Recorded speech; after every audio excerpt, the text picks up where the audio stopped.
Mike Bohn joined now by the former UFC middleweight champion who headlines UFC Abu Dhabi on Saturday against Reinier de Ridder. It is Robert Whittaker. Rob, feel like you are just fighting in the Middle East now. Is this just your permanent home going forward for these fights? I don't know if it's my permanent home, but I enjoy it a lot. Because I've been able to fight here so often lately. It's we've made a lot of good friends, set up a really good base here, know where we're going to train, know how we're going to fly over. It's all pretty good. Yeah, definitely. And I mean, I feel like you've kept kind of a low profile coming into this fight. I haven't seen too many like podcasts or interviews and stuff like that. Has that been by design?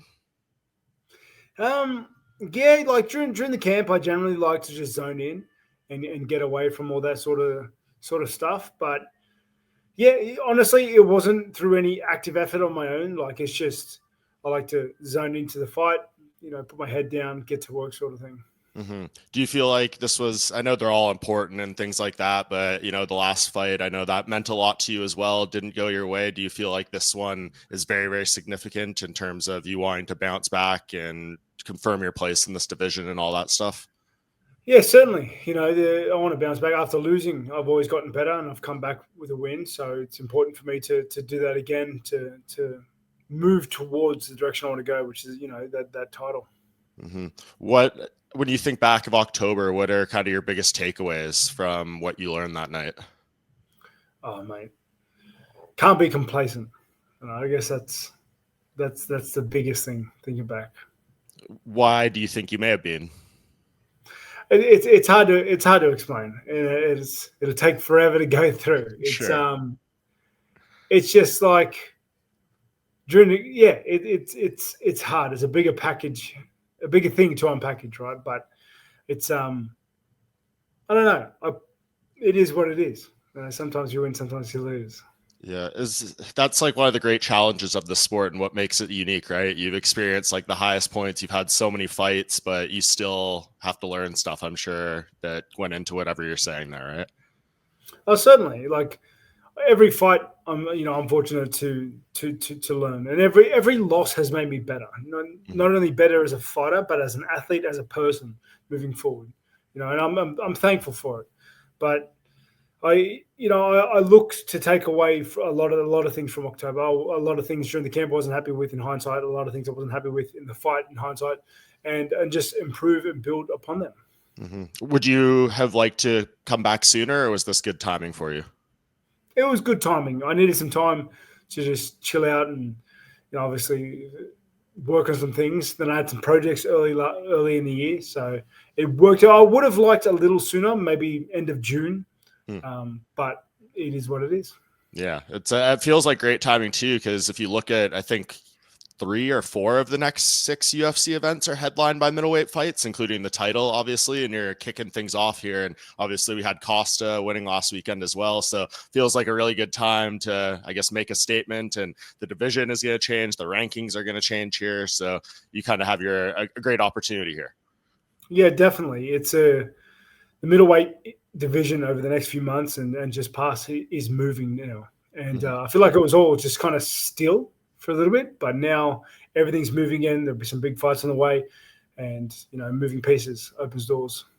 Yeah. Did you like when they brought you this fight with Reinier? Obviously, like, he signed with the UFC, I think, less than a year ago. He's being super active. He's had a nice little run here. Was he someone off after the Bo Nickel fight that you thought maybe they could throw your way? Yeah, certainly. Well, it wasn't too long after the Bo Nickel fight that they offered it to me. I think it was like the same week or something. Yeah. It's just obviously coming off that fight. He looks really good. He's running on a lot of hype right now. He's active. He's been in big fights. It just made sense. I was looking for a fight. They were struggling to get opponents, get names, get dates that I wanted. So the fact that he was offered, took it. Middle East as well. Love fighting here. It all kind of just worked out. Yeah, and this is what it's all about too, right? Like testing yourselves against different fighters from different corners of the world. The dude who held 2 titles in 1 championship. Like, this is kind of the fun stuff, right? In terms of being like on the martial arts journey. Yeah, definitely. And I guess because I'm a fighter, competitively, I'm a fighter, right? It's that's the only way to grow is by taking hard fights to learn from those fights. Win or lose, you got to learn, take stuff away from them. You got to learn from your experiences and your build up and your lead up and your prep work. And then after the fight, take it back, and get back in there, do it once again. I think that's the only way you get better. Yeah, Bo Nickel had so much hype coming into that fight with him, and people really didn't know how it was going to go. And he, showed a lot for himself in there. But, given what we now see out of Bo Nickel, it feels like a very big leap in competition and accolades and stuff to go from him to you. He's obviously fought great fighters before then, but when you look at that performance, do you feel like he basically handled it the way he should have? It's hard to say. You never see fights going exactly the way you put them down on paper. He's a tricky fight because he's very good at taking the fight where you're uncomfortable. He's got a particular set of skills and a particular game plan that if he executes well, he gives you a lot of problems. Both found that out the hard way. Yeah. And, I look to not necessarily counter it, but be first to take the game where I'm strong. Yeah, it seems like he's had a lot of success when he's able to pressure the people and all that stuff. And you're kind of saying you want to flip the script on him a little bit. Yeah, definitely. I love being aggressive. I'm a striker by heart, so I want to try and get my mitts on him. Yeah, for sure. So I guess where do you think this does leave you in the division? Like, we got the title fight here. I'm sure you want to go out there and finish him as quickly as you can, all that good stuff. Then what are we saying about this weight class? Do we just have to wait to see how the title fight plays out? Yeah, honestly, we just got to wait and see. I got all my sights locked on Reinier at the moment. Just got to get the work done on Saturday, and yeah. Yeah. Let me ask you about a few of these fights. Obviously, let's start with the middleweight title fight. What are you expecting to happen? You have the rare insight of being one of the few people who has fought Khamzat and Dricus. So what do you think happens at UFC 319? I think Khamzat will take Dricus down. But I believe, and this is obviously just top of the head, if Khamzat doesn't finish Dricus when he takes him down, I don't think he wins that fight. You need to get the door there, or are you good?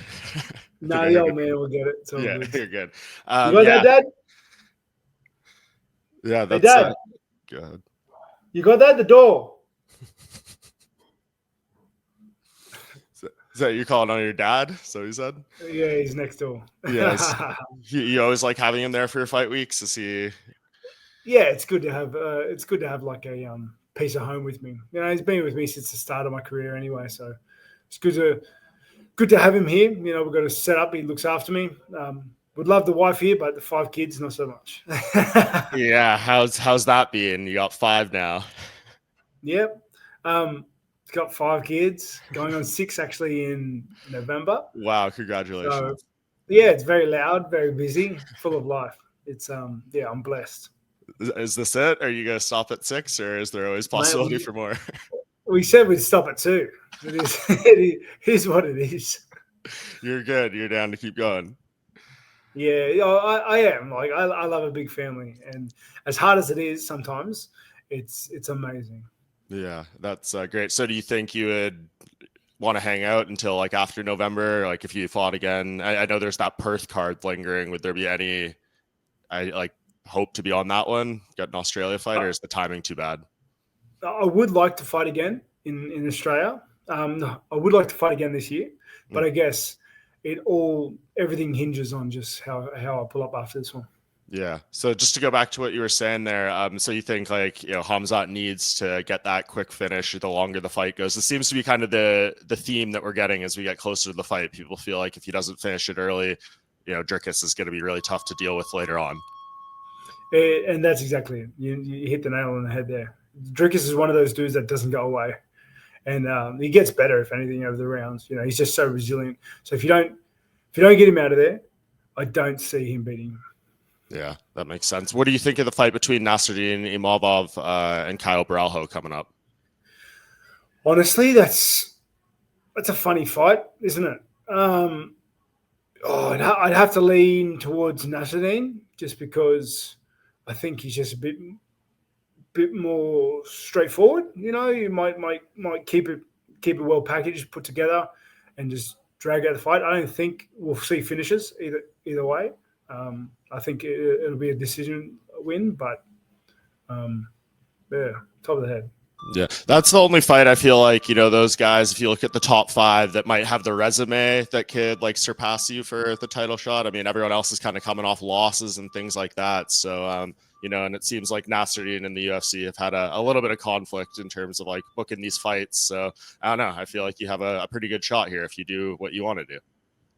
Perhaps, I got a pathway. Winning opens doors. So a good win on Saturday puts me right where I need to be. Yeah. Was there any talk of like anyone else? I know you said they offered you this fight like right away. I know the Strickland one was one that had been like discussed for a while, or at least you had expressed a few times to do that fight. Any movement at all on that one? No, not really, because they didn't know when he was going to come back, when he was going to enter back into training. They didn't know they don't know what he's doing. So yeah, I just said, get me a fight with someone, please. Yeah. And no, this will be a fight. I mean, one thing I think we've seen from Reinier is he's not here to play around. So like, I think this is giving you guys exactly what you want. No one's going in there to jab and circle around or anything like that. Yeah, no, sir. I think this. I have a feeling it's going to be ugly. Yeah, yeah. I mean, more. You're hoping for more like the Ikram fight, right? That was a great performance. Yeah, mate. That's picture perfect, but we can't always get what we want. Yeah, no, you're ready for 5 rounds if needed. Yeah. Oh, definitely. That's what I've been working for the whole time. Like, obviously, I want to push the fight where I want it to go, but I'm ready. I'm ready for a dog fight for 25 minutes. Awesome, man. Well, I'll let you go now, Rob. I know, it's a busy week coming up and everything like that. So I always appreciate the time and the opportunity to chat. You're one of the greats, so it's always an honor, man. Nah, thank you very much for having me. Sorry I don't have more energy. No, dude, you're good. What did you just get over there, or like how did you? When did you settle in? Yeah, we drove from Dubai today. And it's just the fight week, the game. No, you're good, man. Weight's all good. You're happy? Yeah, weight's good. It's just the process of cutting weight. It's never fun, is it? Of course, yeah. But you do it as professionally as anyone, man. So it's always a pleasure. I appreciate your time, Rob, and have a great rest of your day. Appreciate you, mate. Take it easy.